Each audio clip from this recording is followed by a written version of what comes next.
What if I told you that the Archangel Michael led a divine judgment against the forbidden offspring of fallen angels and human women? What if the hidden books of ancient scripture reveal the terrifying fate of the Nephilim and their mothers? These are not mere legends. This is an ancient reality recorded in sacred texts. According to Genesis chapter 6, verse 1 to 4, the sons of God descended to earth, took human wives, and bore giants known as the Nephilim. But their actions brought chaos, and divine judgment was inevitable. God sent Michael, the great warrior of heaven, to execute his justice.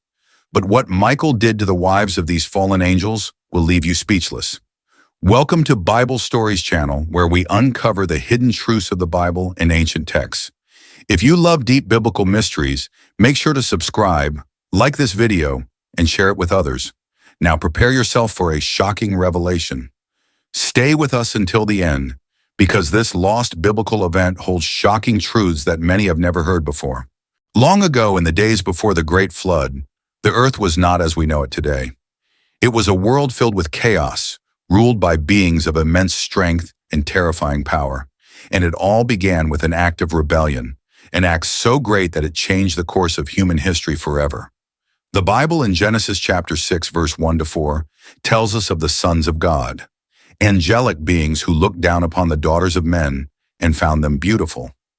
These angels, later known as the Watchers, made a fateful decision to leave their heavenly estate and descend to earth, taking human wives for themselves. They made a solemn pact upon Mount Hermon, binding themselves to this unholy act, knowing they could never return to heaven. And from this union came the Nephilim, giants of incredible strength and unnatural abilities. These creatures, described in both the Bible and the Book of Enoch, chapter 7, were unlike anything the world had ever seen. They were not ordinary men, nor were they fully divine. They were hybrids, an abomination that defied the order of creation itself. At first, the Nephilim were seen as mighty warriors, kings and rulers who towered over mankind. They established their own reign over the earth, using their immense power to dominate and oppress. But their rule was not just one of strength, it was one of devastation. The Book of Enoch, chapter 7, verse 2 to 5, reveals that the Nephilim began to consume everything in their path. They devoured the livestock, the crops, and eventually turned to a more terrifying source of sustenance, humans themselves. The land was drenched in violence and bloodshed as these giants waged wars against one another, each seeking to establish dominance over the world. And it was not just the Nephilim who brought destruction. Their fathers, the fallen angels, taught humanity forbidden knowledge, secrets that were never meant to be known. According to Enoch chapter 8, these angels introduced the dark arts of sorcery, astrology, and the crafting of weapons. They corrupted the minds of men and led them deeper into wickedness, turning them away from God. But as the earth descended into chaos, the cries of the innocent reached the heavens. Mankind, enslaved and tormented by these unnatural beings, could no longer bear the suffering. Their prayers rose up before the throne of God, and the Most High was moved with righteous anger. It was then that God made a decision, one that would change the fate of the world. The time for mercy had passed. Judgment was coming. God summoned his most powerful archangels, Michael, Gabriel, Raphael, and Uriel. These mighty warriors stood before the throne, ready to carry out his divine will. And to Michael, the leader of heaven's armies, God gave a task of unimaginable magnitude. Michael was commanded to wage war against the fallen Watchers. He was to chain them and cast them into the abyss, where they would remain imprisoned until the final judgment. Enoch chapter 10, verse 11 to 12. But the mission did not end there. The Nephilim were also to be destroyed, completely wiped from the face of the earth. Yet there was one more aspect of this judgment that few have dared to speak of. The wives of the fallen angels, those who had given birth to the Nephilim, were not spared from this decree. What Michael did to them is one of the most terrifying aspects of this ancient event. Stay with us, because the truth is about to be revealed. The earth trembled. The heavens roared. A divine judgment unlike any other was about to unfold. The Most High had heard the cries of the innocent, those who suffered under the tyranny of the Watchers and their monstrous offspring. And so he called forth his mightiest warrior, the great Prince of Heaven, Michael the Archangel. Michael stood before the throne of God, ready to execute judgment. And in that moment, the decree was given. He was to lead the charge against the rebellious Watchers and their Nephilim offspring. But that was not all. The women who had laid with the fallen angels, the mothers of the Nephilim, were also marked for divine retribution. In the Book of Enoch, chapter 9, verse 1-4, the archangels Michael, Gabriel, Raphael, and Uriel stood before God, pleading for justice. They had witnessed the suffering of mankind, the bloodshed, and the corruption that had spread like a plague across the earth. "You see what Azazel has done," they cried, "how he has taught wickedness upon the earth, revealing the secrets of heaven to the sons of men. The whole world has become defiled. Will you not bring judgment upon them?" And God in his wrath declared his verdict. To Michael he gave a command, "Go and bind the Watchers, cast them into the abyss beneath the earth, where they shall remain in darkness until the day of judgment." But what of their children, the Nephilim, these towering giants who ruled by terror, consuming all in their path? God's judgment was clear. Let them destroy one another. Let them turn against their own kind until none remain. The fallen angels, once proud and mighty, now faced the wrath of heaven's armies. Michael, leading the charge, struck down the first of the Watchers, his sword glowing with divine fire. One by one they were seized, their cries echoing through the heavens as chains of unbreakable darkness bound them. Their power, once unmatched, now meant nothing before the justice of God. These beings, who had once walked as gods among men, were thrown into the abyss, a pit of fire and torment deep beneath the earth. Here they would remain until the final judgment, their voices silenced forever. But the battle was far from over. As the Watchers fell, their children, the Nephilim, were left behind. Without their fathers, these creatures turned to chaos. The giants, who once ruled over humanity with an iron grip, suddenly found themselves cursed by the very power that had once made them unstoppable. And then it happened. The prophecy of God's judgment came to pass. The Nephilim turned on each other. Brother fought against brother. The land shook under their mighty blows. Their own monstrous strength became their downfall, as they tore one another apart in a war of annihilation. Blood soaked the earth. The cries of the giants echoed through the valleys. And soon, silence. The Nephilim were no more. With the Watchers imprisoned and the Nephilim destroyed, one final judgment remained. What would become of the women, the wives of the fallen angels, the mothers of these abominations? They had taken part in the rebellion, willingly uniting with the Watchers, giving birth to a race that defied God's creation. They had been seduced by the power and beauty of these celestial beings, choosing them over the natural order of man. And now Michael turned his gaze upon them. What happened next is more terrifying than anything that had come before. Stay with us, because the fate of these women is a truth many have tried to bury. But we are about to reveal it. The Nephilim were no more. The Watchers had been chained in the abyss, awaiting their final judgment. But one question remained. What would become of the women who had given birth to these monstrous beings? The wives of the fallen angels, who had willingly embraced forbidden unions and brought forth chaos upon the earth. They had chosen power over obedience, desire over righteousness, and now divine judgment had come for them as well. According to the ancient texts, God did not spare the wives of the fallen angels. Their actions had played a crucial role in the corruption of mankind, in the birth of the Nephilim who had devoured the earth. And so Michael was sent once more to carry out divine retribution upon them. In the Book of Enoch, chapter 19, verse 1, it is written that the women who had united with the Watchers were cursed with a fate worse than death. And Uriel said to me, "Here shall stand the angels who have connected themselves with women, and their spirits, having assumed many forms, will destroy mankind and lead them astray to sacrifice to demons as gods. And they shall be judged until they are consumed." The wives of the fallen angels were to suffer for eternity, not just in body, but in spirit. The punishment of these women was horrifying beyond imagination. According to the Book of Enoch, chapter 19, verse 2, some of the wives of the Watchers were cursed to become sirens, ethereal spirits doomed to wander desolate places, forever tormented. The ancient texts describe them as creatures of lamentation, beings that would never find rest. They would wander the earth, trapped between realms, their cries echoing through the winds of the night, forever mourning the destruction they had helped bring upon the world. Some believe that these spirits became the basis for the myths of the sirens, temptresses who lured men to destruction with their sorrowful songs, a warning to all who might dare follow in their footsteps. But the punishment did not end there, for even after the physical destruction of the Nephilim, their spirits remained. Their monstrous souls could not ascend to heaven, nor could they find peace in Sheol. Instead, they were condemned to roam the earth forever. In the Book of Enoch, chapter 15, verses 8 to 10, God declared to Enoch, "And now the giants who are born from the spirits and flesh shall be called evil spirits upon the earth. The spirits of the Nephilim shall afflict, oppress, destroy, attack, do battle, and work destruction upon the earth. They shall not rise to the heavens, but shall remain on the earth."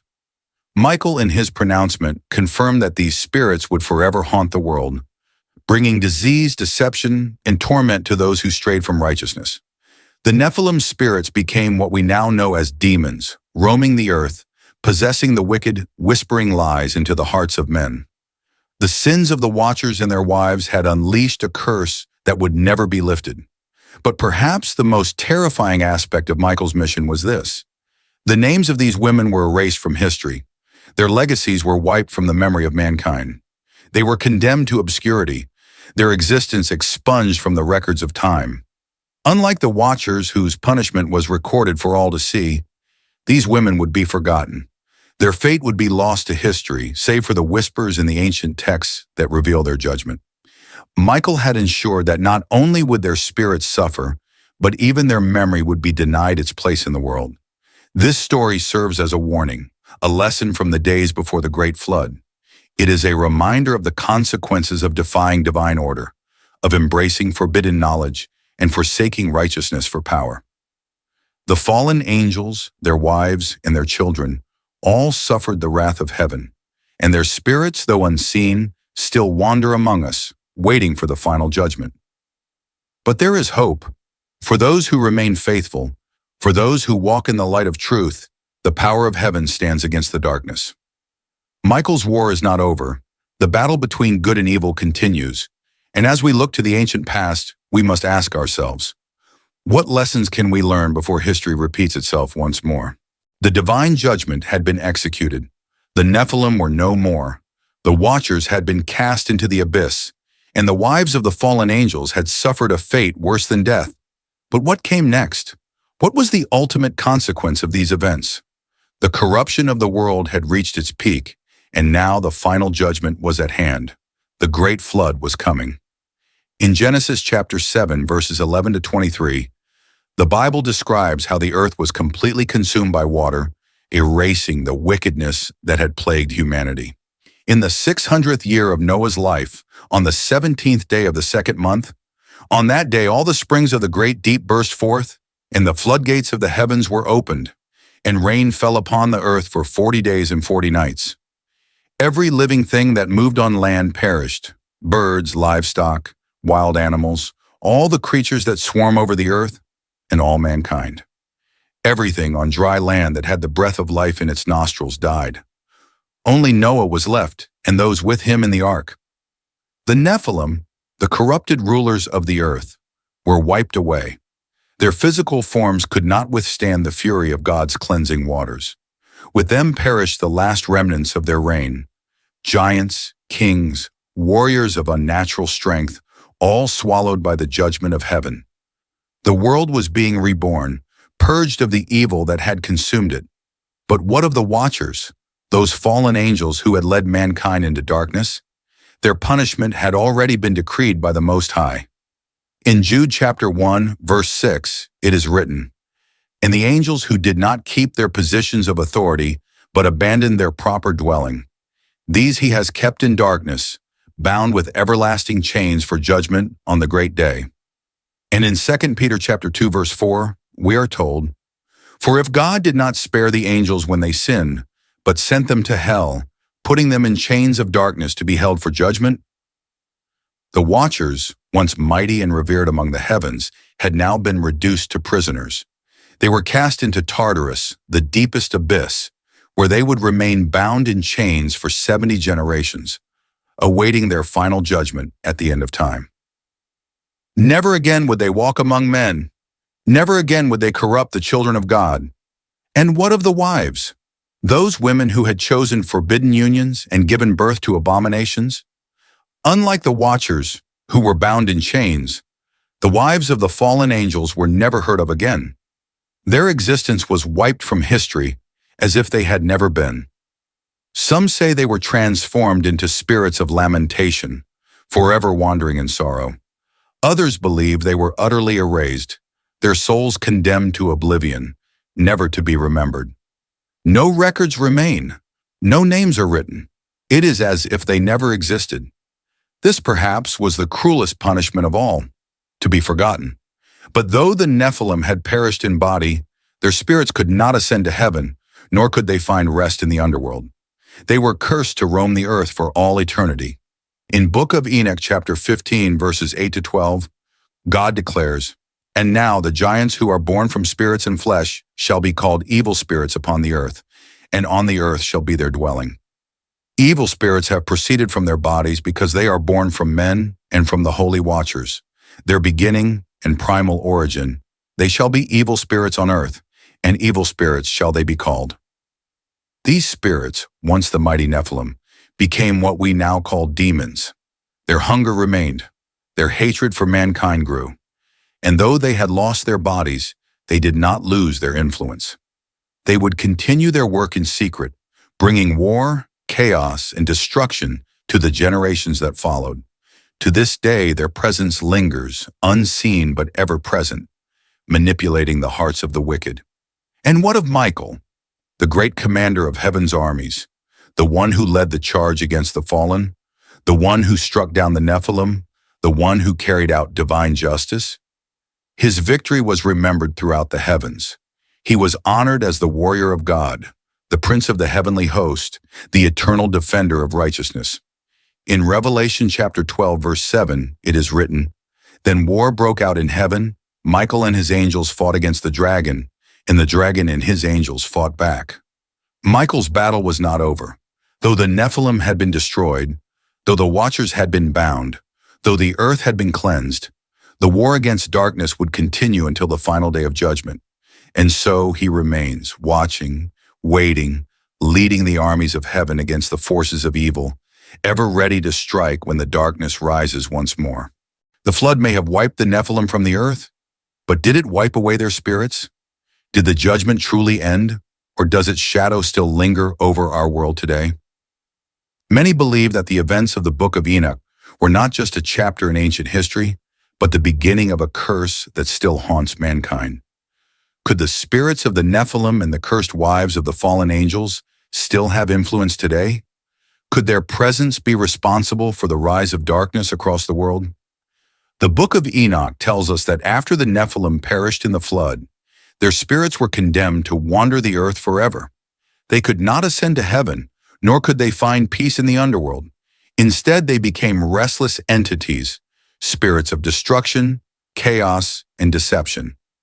These spirits, what we now call demons, were given one purpose: to afflict and corrupt mankind. Their hunger for power, their hatred for God's creation, did not die with their bodies. Is it possible that these spirits still roam the earth, influencing the hearts and minds of those who seek power, wealth, and destruction? But what of the wives of the fallen angels? According to the ancient texts, they too were cursed, transformed into spirits of lamentation, known as sirens. In Enoch chapter 19, verses 1 to 2, we read that these women, who once bore the Nephilim, were sentenced to wander the desolate places of the world, forever tormented, forever haunting the living. Could these sirens still exist? Are there places in our world where their presence is still felt? Legends from across the world tell of mysterious women who lure men to their doom, voices that call from the sea, spirits that haunt the ruins of ancient civilizations. Are these merely myths or echoes of the curse that began so long ago? If these spirits still exist, where do they hide? Where can their presence be felt? 1. The Dead Sea, the ruins of Sodom and Gomorrah. One of the most chilling locations tied to the ancient curses of the Nephilim and their fallen parents is the Dead Sea, near the ruins of Sodom and Gomorrah. According to the Bible, Sodom and Gomorrah were utterly destroyed by fire from heaven. But some believe that this destruction was not just about human wickedness. It was about something much darker. Jewish tradition suggests that the Nephilim may have had a presence in these cities, and that their sins were so great that God had to erase them entirely. Could this cursed land still hold remnants of that ancient judgment? 2. The Bermuda Triangle, the lair of the sirens. For centuries, sailors have told stories of the Bermuda Triangle, a place where ships vanish without a trace, where navigational instruments fail, and where eerie voices are said to call from the deep. Could this be one of the places where the cursed wives of the fallen angels still roam? Are the sirens of old still luring men to their doom, just as they did in ancient times? 3. Mount Hermon, the landing site of the Watchers. Perhaps the most ominous location of all is Mount Hermon, the very place where the Watchers first descended to earth and made their unholy pact. This mountain, located in the Middle East, has been a place of mystery and fear for thousands of years. Even today, strange occurrences, unexplained disappearances, and eerie phenomena have been reported in its vicinity. Could this be a gateway between worlds, a place where the influence of the Watchers still lingers? Beyond eerie locations and haunted legends, could there be something even more terrifying at play? Is it possible that the Nephilim's influence is growing stronger in our time? Many believe that the rise of war, corruption, and the pursuit of forbidden knowledge in our world today mirrors the days of Noah, the very time when the Nephilim walked the earth. In Matthew chapter 24, verse 37, Jesus himself warns us that the days before his return will be like the days of Noah. Could this mean that the spirits of the Nephilim are once again influencing the world? Could they be preparing for a new reign of darkness? Some believe that the push for genetic modification, the obsession with superhuman abilities, and the merging of man and machine are echoes of the forbidden knowledge once taught by the Watchers. Could we be repeating the same mistakes of the past? And if so, what comes next? The fate of the Nephilim and their mothers is one of the most horrifying stories in both biblical and extra-biblical texts. From the moment the Watchers descended upon Mount Hermon to the devastating flood that wiped their offspring from the earth, we have seen how divine judgment reshaped history. But was that truly the end? Michael, the great warrior of God, led the charge to cleanse the earth of this corruption. He imprisoned the fallen angels, destroyed the Nephilim, and wiped away the names of the cursed women. But one question remains. Did their spirits truly vanish, or do they still haunt our world today? What do you think happened to the wives of the fallen angels? Do you believe the legend of the sirens comes from these ancient events? Have you ever experienced something eerie that made you wonder if these spirits still walk among us? Drop your thoughts in the comments below. We want to hear what you think. If you found this story interesting, make sure to subscribe and hit the notification bell so you never miss an episode. We dig deep into the most mysterious and hidden truths of the Bible, secrets that have been buried for centuries. Until next time, stay vigilant. The battle is far from over.